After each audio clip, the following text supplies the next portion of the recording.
Hi there. Good morning, good afternoon, good evening, good night. Wishes as per your time zone. Folks, we really appreciate your support and your overwhelming comments and shares and everything, the way, whatever way you're contributing and for our series. We really appreciate it. Thank you so very much. Elenia, what's in store today? Break the ice. Hello, everybody. Okay, so we left our last video with the 7 ways of creating a great customer experience. And we started our last video with the first 4 points. And we would like to finish today this series of videos with the last 3 points. Okay. So our last point was, let me actually recap the 3 points, which is going to be a good idea. So the first one was create a clear customer experience vision that you can share, communicate with the rest of your organization. So that's the first one. Second one, understand who your customers are. So building customer personas for the different type of your customers. That's number 2. Number 3, create an emotional connection with your customers. So build something memorable for them based your experiences on emotions. Right. Number 4 was capture customer feedback in real time. Yes. Okay. And now I'm sure that you are so excited to know the number 5, number 6, and number 7. I'm very much I am. Oh, I'm so glad you are. Okay, so number 5. I'm not gonna let you wait too long, yes, okay? Number 5 is I'd like to suggest this comes from me. Use a quality framework for development of your team. So make sure that your teams are trained in both your in both your products and customer services best practices. So basically, coaching, e-learning, and group training is the best way that you get your team up and running on customer experiences. So basically, it's exactly what you were saying last videos that you picked up on training your employees, your staff, but not just your staff and your employees, but also your managers. Everybody within the organization needs to understand what are the values and what are the ways that we treat customers in our organization. So, and this can be done by training your teams. This can be done basically by having a quality framework for development of that customer experience strategy. So how do we basically carry out and do we maintain that customer experience quality within the organization? Everybody absolutely must know this. That's my number 5 point. Number 6 point is ask your employee for regular feedback for sharing ideas on improving the customer experiences within the organization. It's not just about the managers to create the customer experience, but most of the times your employees and your customer support, for example, knows much more on how to improve their customer experience of a company. So sharing the ideas, so having that brainstorming session month by month will help you getting ideas from your employees and improving that customer experience, which is so important. That's my number 6 point. And lastly, my number 7 point is measure the ROIs for delivering a great customer experience.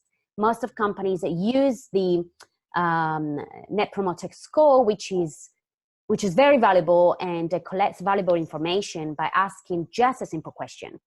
Would you recommend this company to a friend or relative? And this is great. It's just a simple question, but it lets you understand whether your customers are happy with your product or service or not. So that's my number 7 point that I wanted to share with you. But we will talk more about measuring your customer experience efforts in our next video, which I'm very excited to share with you. And I'd love to know what you think about this last 3 points, Ayaz, which I'm sure you have your amazing take, tips and knowledge on this. So please feed me. Oh, thank you so much, Elenia. I mean, wow, those were like enlightening points. On the learning bit, you spoke about e-learning, you spoke about group learning. In fact, what my take is, I mean, introduce a form of experiential learning. Okay. Okay, it could be, I mean, experiential learning, call it simulated learning, experiential learning. I mean, customer facing staff, okay, or rather any staff member, everybody is a customer, if not of the same company but of some other company. So how would they like to be treated if they are, Oh yeah, if absolutely. they have some kind of expectations? So yes, if they are expecting, they also need to have the capability or capacity to deliver. So essentially, or another way of looking at it is, the concept of reciprocity. Yes, that's a very good point, actually. Okay, so Very good point. once you implement the concept of reciprocity, that if you, let's, a very simple example, today every one of us use mobile phones, and at some point of time we do call customer service, whether it could be a one-time activity or it could be a recurring activity, whatever, based on the issue that we face. Yes. We would, when we call, we expect them to listen to our problem and to give us a solution. What we would not expect is to kill us with empathy. Oh, yes.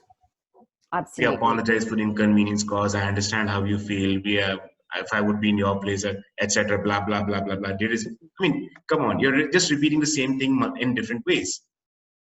I don't need to know that. Exactly. Yes. And what I'd like to suggest, picking up on this point, is that we definitely, as a brand, as an organization, we definitely need to put ourselves in our customer shoes. It's not just about saying, oh, we're really sorry about this, we're really sorry, but we actually empathize, or is this just a bunch of phrases that we say to every customer? Do we really understand each customer situation pretty well? Do we really understand who our customers are? Do we really put ourselves in our customer shoes? Probably not. True. And in fact, on this note, what I would also like to add is, invariably, people, the customer and the customer facing staff, they are subject to three kinds of pressures. Number one is training, number two is quality, and number three is operations. And invariably, all of these three can never agree. Absolutely, never. They can never agree to agree, rather they will only agree to disagree. We agree to disagree, yes. I know. So, that's amazing, yes. So hence, the person who's actually talking to the customer, training guy told me this. Oh, my quality guy told me this. No, my team leader told me this. I'm like, what do I do? He's so confused, which cascades to the customer. True. And the worst point is that this confusion is in turn delivered to the customer. Yes. So the customer hears a lot of different noise from different from different departments of the same organization. And the worst point is that the customer ends up being so confused. Confusion leads to other doors. So meaning that the customer walks to another door very easily, especially with a lot of competition out there at the moment. Absolutely. So try to train all your employees on delivering the same message across all touch points. Absolutely. That's the main, probably the main takeaway of this video. Yeah, absolutely. So training is absolutely important. Yes. Absolutely, very much in sync with you, Elenia. Folks, what are your thoughts? What is your take on do feel free to share your point of view. We are all ears for you. Do feel free to connect with us. We are here to help you. Thank you very much. Do keep us supporting. Do keep the love flowing. And stay tuned for the next. We are not done yet. Thank you.